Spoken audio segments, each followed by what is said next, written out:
Volatility, uncertainty, complexity, ambiguity. VUCA. We all live in a VUCA world. So we have lots of things happening. We've got blockchain, artificial intelligence, virtual reality, robotics, nanotechnology, genetic engineering. A lot of stuff going on.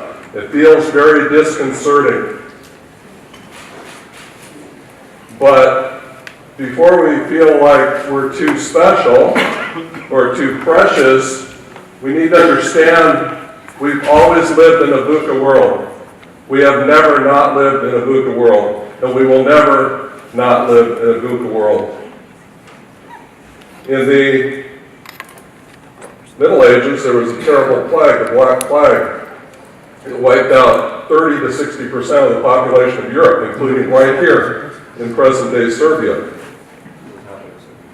It took another 200 years for the world population to recover from the Black Plague. And when people were treating the people with the Black Plague, they created mountains of rags and cloths that were used to bathe and wash and treat the sick. Then we fast forward to the year 1439, something very interesting happened. Johannes Gutenberg invented the movable press, and we created literature, printable literature, for the first time in human history. And that printing press enabled us to create Bibles and books, pamphlets and literature. And somebody went to those mountains of rags and they said, you know what, we can recycle those mountains of rags and turn them into paper for Gutenberg's printing press. And that printing press catalyzed the greatest movement the world had ever seen. Art, literature, music, science, the Renaissance. We have never not lived in a VUCA world. And we will never not live in a VUCA world. But with all this change happening, our organization's positioned to help us navigate the change. As far as the eye can see, we have command and control. We have rigid hierarchical bureaucracies controlling the organizations in which we live and work. Is that really working for us? Is it really serving us? Well, we should probably ask some really fundamental questions. One of those questions is, can people manage themselves? How many people here think people can manage themselves? Okay, many, not all. Let's take a look at a little video and see what self-management might look like. This is obviously VUCA occurring everywhere at all times. And here's the video. We have sound. And it doesn't make any sense. Well, here's one roundabout that actually deserves the title, even if it doesn't get it. Your first thought upon seeing Swindon's magic roundabout might be, man, the Brits are really off their rockers lately. But this thing, which is actually 7 roundabouts in one, has been working for 60 years. In a regular roundabout, traffic moves in one direction. In Swindon Circle, cars move both ways. Also, drivers can move from point A to point B without having to drive all the way around the circle. But they do have the option to use different routes to get to the same exit in order to avoid traffic. It may look chaotic, but it's actually pretty efficient because it means less fighting for space. You just point your vehicle toward where you want to go, yield to cars already in the midst of the magic, then Brexit on the other side. Many Americans may hate roundabouts, but they can actually cut serious crashes by 30%. Swindon says its roundabout has only seen 1 fatal crash in the past 5 years. So to celebrate a town anniversary, they paraded over 60 vintage cars through this feat of traffic engineering. Is this madness? Nope, it's Swindon. How many people think people can manage themselves? Not only is there less pollution and fewer traffic accidents in a roundabout, but the throughput of traffic is 13 to 89% higher than a traditional traffic stop. incredibly productive. Very simple, self-management. 2 simple rules in a roundabout. Number 1, yield to the cars that are already in the roundabout. And number 2, just stay in the right lane for your exit. That's it. 2 simple rules. People are managing complexity with great simplicity. Does anyone know what this is? Besides people that have seen me talk before. So if you guessed this was 2 bent lines, you'd be absolutely correct. But they're very special bent lines. These 2 bent lines, if they're encoded with the right genetic material, embody the entire genetic structure of a fern. And this shape occurs at every degree of magnification inside a fern. It's called a fractal. No matter where you look, in a single fern or a forest of ferns, you're going to see the same 2 bent lines. And it's very interesting, whether a fern becomes a single tiny leaf or a frond or an entire forest primeval of ferns depends on its ecosystem, on its environment, the moisture in the soil, the degree of sunlight, the nutrients in the soil. It's the same thing for human organizations. And the great thing about the natural world is it calls out great questions for us. And it asks us great questions about how we organize and work with each other and collaborate. So here are some questions. Can we create organizations where every single human being has a voice in matters that affect them? Can we create organizations where women don't have to lean in because they're already in? Can we create organizations where people are free to thrive and do their best work and be happy? Where leadership and innovation exist everywhere, at every degree of magnification, just like a fractal? Can we create organizations that are completely agile and flexible and highly adapted to the VUCA world that we will always live in? Can we manage great complexity with simplicity? Can we out-VUCA the VUCA world? I like to think the answer is yes. The fern is based on 2 bent lines. A roundabout is based on 2 simple rules. In the spring of 1990, there was a young entrepreneur in Northern California, his name was Chris Rupert, and he pulled together a little core team of colleagues to build a state-of-the-art food processing factory.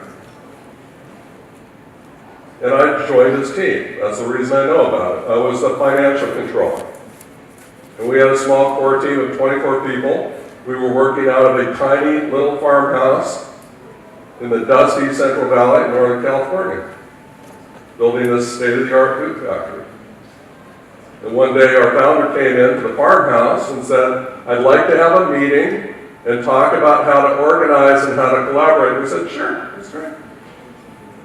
So we all got together at night in a construction trailer on the job site, and we sat around in a circle on steel folding chairs, and he passed around a document called the Morning Star Team Principles.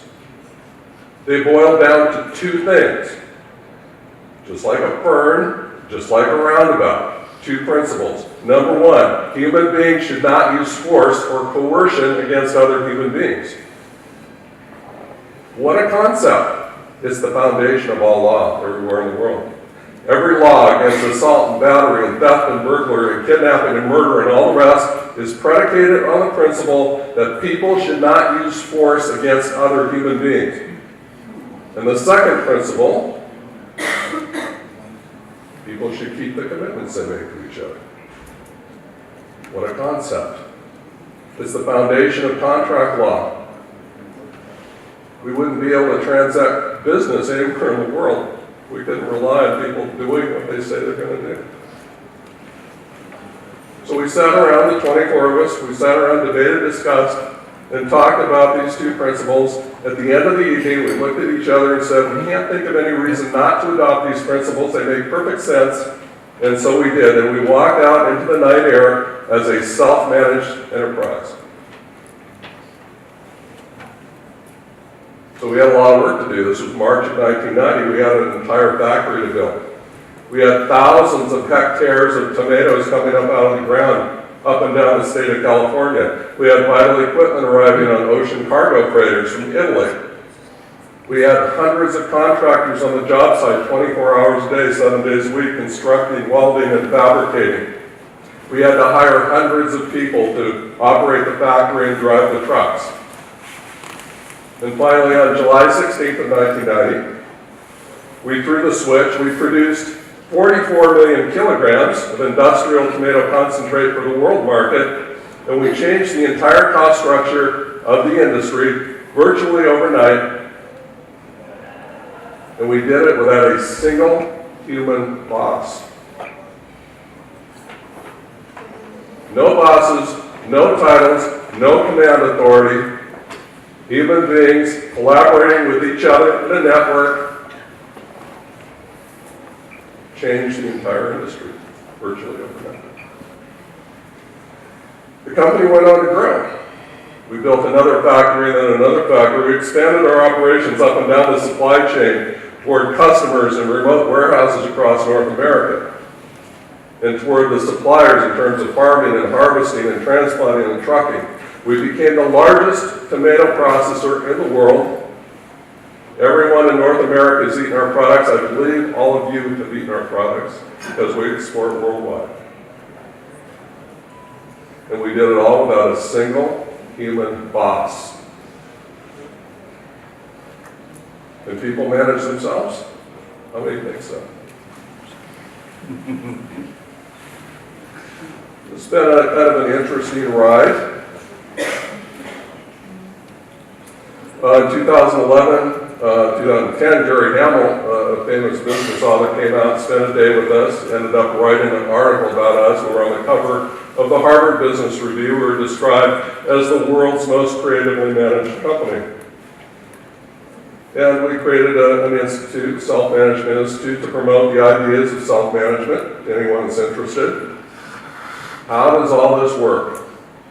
I would say the very first thing is start with principle. Everybody wants to jump right to practices and tools and systems and ideas and different things to do. We believe it's important to start with principle. Now, if you don't believe that people should not use force, and if you don't believe people should keep commitments to each other, okay, come up with your own principles. Come up with better principles. That's fine. We think the two core principles are the most fundamental principles of human interaction. They are to human interaction what gravity is to physics. Imagine a world where everyone aligned with the principle of not using force. You wouldn't need armies or navies or police or locks on your doors. Now we know that's not reality, but that's not the point. The point is, the closer you approach that ideal state, the better off you are as a human being, the more happiness and harmony and prosperity you can experience as an individual and in an organization. Imagine a world where everyone kept the commitments they make to each other. What an amazing world that would be. We know that's not reality, but again, that's not the point. The point is, we're better off when people keep their commitments to each other. When people demonstrate integrity by keeping their commitments, when you can go to a store and count on that store having the item you want 100% of the time, that has economic value. And it does not waste human life. But if you have better principles than those, that's fine. You should adopt them, put a stake in the ground, believe in them, and embrace them, and live them. Own them. It's important to start with principle. And it starts with the individual. You can't cure cancer unless you get down to the cellular level, to the molecular level. You have to get down to the basics, and that's where principles exist. Start with principles. And then we see human beings as the ultimate reality. Teams are concepts. Organizations are concepts. Companies are concepts. Countries are concepts. Human beings are the only thing that's real. Only human beings can make decisions. Only human beings can take actions. Self-management is about ultimate respect for the individual human being and the voice of each and every person. You got to align with technological and social drivers. I already mentioned technology, but let me ask you a question. How many millennials want to work for other people for pay and feel inspired by that? That's a literal definition of the word employee. In the United States, industry after industry is being disrupted because millennials will not stay in a job more than 12 months if they don't feel engaged and if they don't feel respected. They will leave. Organizations have got to figure out how to engage hearts and minds and align with those hearts and minds. You got to start with principle. It's about managing enormous complexity with great simplicity. Morningstar has 5,000 or so employees. 4,500 of those are seasonal employees. They only work 3 months out of the year. The engagement level is sky high.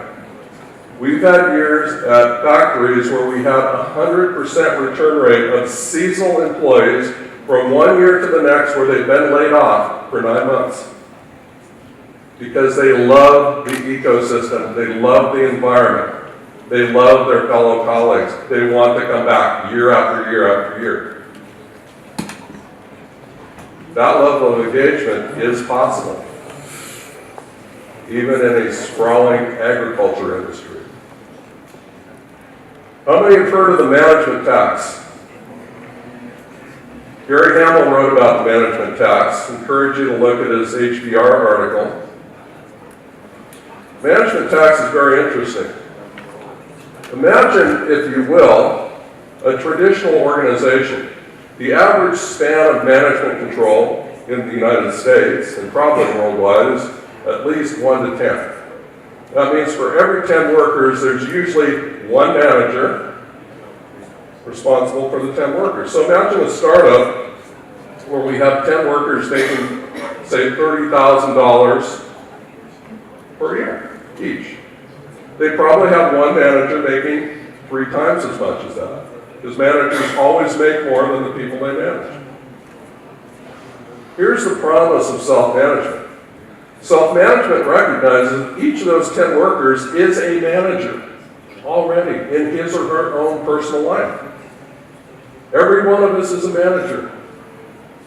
No boss tells us who to date, who to marry, where to go to college, what to do for a living, where to live, whether to have children, whether to buy a car. Somehow we make all these giant life-altering decisions on our own without a boss.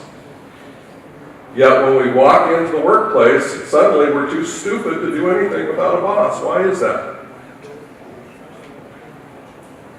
We're all managers already in our own personal lives. So we can take these 10 workers, we can amplify their existing management skills, give them some commercial management skills.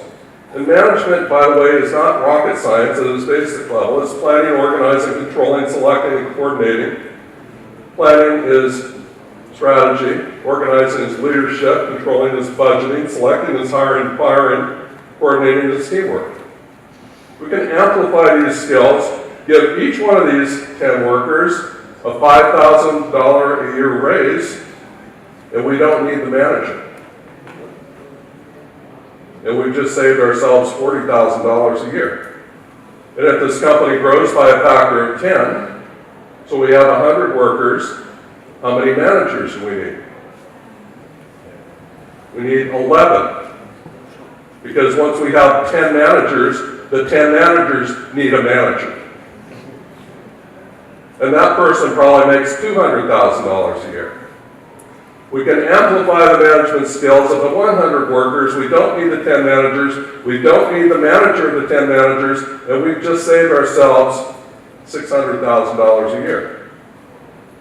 If you project out 10 years, the net present value of that is about $3.5 million. All other things being equal, If you have one competitor that figures out how to slash the management tax and one doesn't, which competitor is going to win? But it's much more than a question of economics. When you slow people down and bog them down in bureaucracy, you are literally wasting parts of their life. You are wasting human life.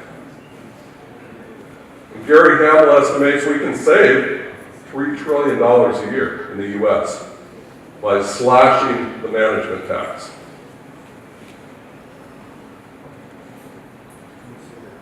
That's 1/6 of the entire economy in the U.S.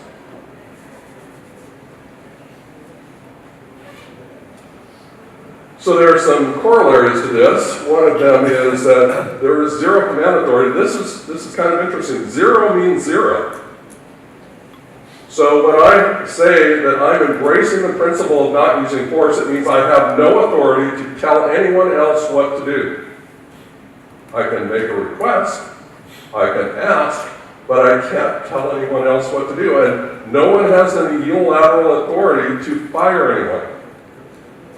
I can ask, but I can't fire anyone, and I can't tell anyone what to do. Interesting thing about this is it leads to natural leadership. Natural leadership is superior to traditional command and control leadership. Command authority causes leadership muscles to atrophy, to get weaker. Command authority creates weaker leaders. When I have to earn the mantle of leadership through trust, respect, and communication, I am a much stronger leader.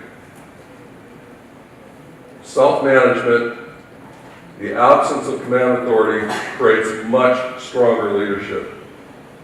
The interesting thing about a self-managed ecosystem is everyone can be a leader. Leadership revolves depending on the problem or the issue or the project and the expertise of the individuals involved. Everyone can lead, everyone can innovate. We had a maintenance mechanic who walked around, he theorized a better way to handle chemicals. He sketched out an engineering design, found some financing, created a project, saved millions of dollars in 90 days. Those opportunities are available to everyone, and they occur frequently.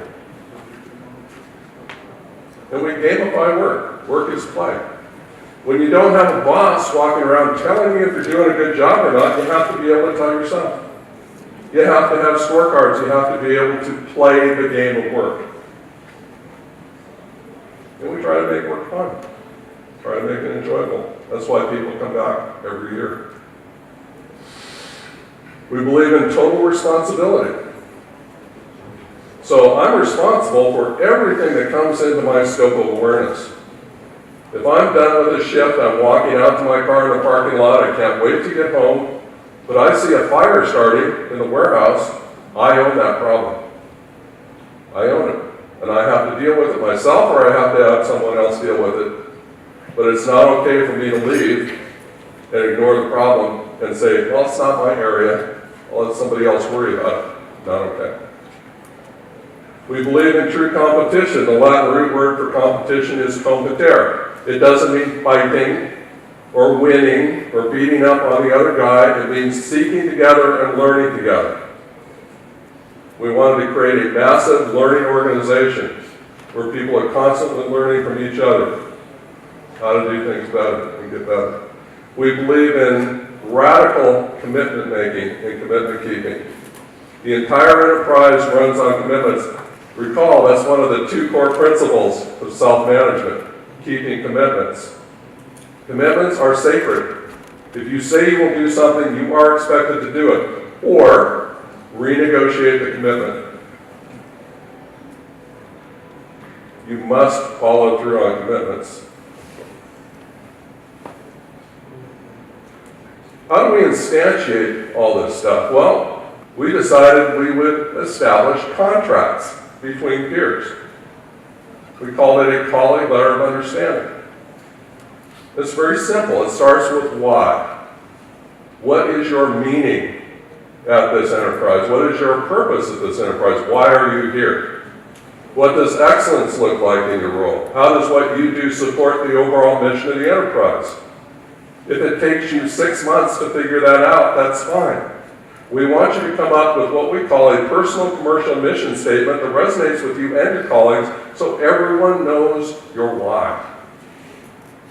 And once we have your why, we need to figure out the what. What are the processes for which you agree to be fully accountable? What do you do when you come to work?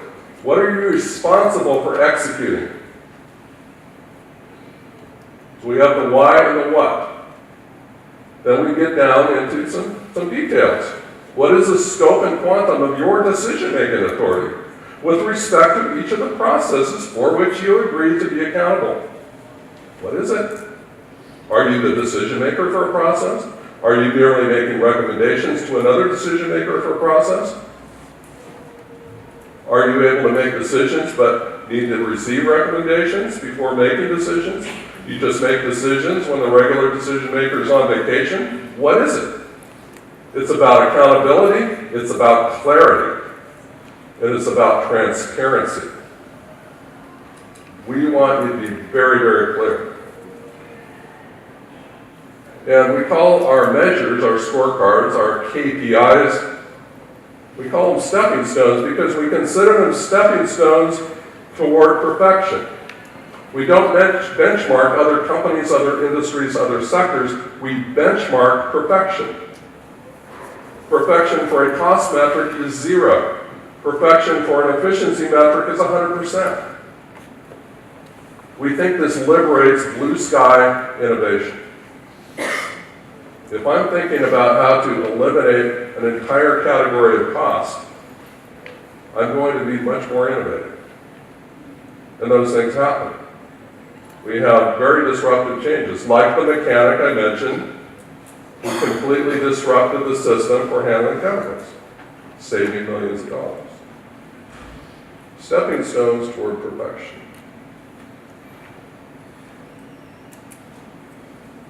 Lest you think Morningstar is this weird, funky tomato company that's so wild and radical nobody could ever duplicate it, I would like to suggest to you that I believe we're in a Cambrian explosion of self-managed companies all around the world. Freshville is a company that's in the same town as Morningstar that I recently worked with, starting this year as a startup. It's massively disrupting the convenience store industry in the United States. I don't know what convenience stores are like in Serbia, but in the United States, they're generally dingy with crowded aisles, bad coffee, stale donuts, dirty bathrooms, a whole bit. It's not a pleasant experience. Freshville has totally inverted that model. So they have a gleaming white store with wide, spacious aisles. They have a raw, natural juice bar, a fruit and vegetable stand, a craft beer cave, solar power, sparkling bathrooms, electric car charging. It's a completely different, disruptive model. They elected to be completely self-managed. And when you go in and talk to the clerk behind the counter at Freshville and ask them, who is your boss, they will say, I am the boss. And Freshville employees are paid more than the competitors' employees because they do not pay the management tax. They make more money because they're all managers, every one of them. Haier is the world's largest appliance manufacturer based in Qingdao, China. I've been there twice. Their visionary CEO, Chairman Zhang Ruimin, took a global company of 70,000 employees and created 4,000 self-managed teams, each of which is an innovation platform. And if they develop a new idea for a product or service, they can apply for financing. And if they develop a company from their idea, they can spin it off into their own company. And right now, Haier's created companies in video games, cattle ranching, and healthcare. They're creating unicorns. They just bought General Electric Appliances in Louisville, Kentucky, and they're introducing their system there. I believe the competition of hire is scared, and they should be scared. This is a completely disruptive model of self-management. And they came to Morningstar, and we've spent time exchanging lots of ideas with them.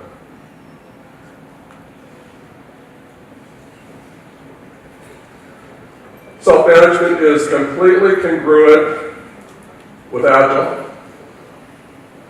I won't read these, you can read them for yourselves, but if you look down all the different principles of Agile and the principles of self-management, they are completely congruent. Self-management plays well with almost every business discipline that exists, from lean manufacturing, Six Sigma, TQM, you name it, because it's still management. We still need planning, organizing, controlling, selecting, coordinating. We still need those things. It's still management. But it's completely congruent with Agile.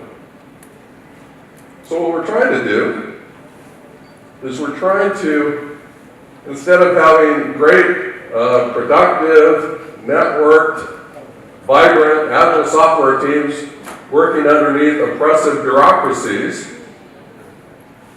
which happens way too often, what we're trying to get to is the entire organization being a network, where we're slashing the cost of bureaucracy, and we're creating ecosystems where we're not wasting human life, where people are free to do their best work. This should be a little video of how our first Morningstar factory came together as we self-organized, and we formed connections with each other naturally. And we executed colleague letters of understanding with each other. And then we modified and renegotiated those as needs changed over time. I'm the turquoise dot in the upper left. It's complete self-organization. People are free to find the people with whom they must connect in order to deliver ultimate value to customers. Completely dynamic system. People exit the ecosystem, they enter the ecosystem, they reconfigure and renegotiate their colleague letters of understanding over time as the needs of the environment change.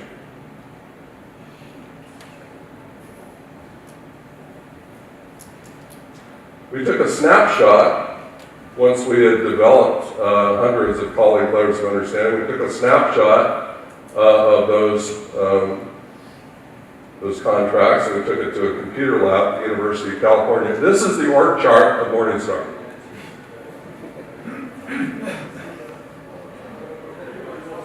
And if it were a time-lapse movie, it would be in constant motion, just like the video we saw.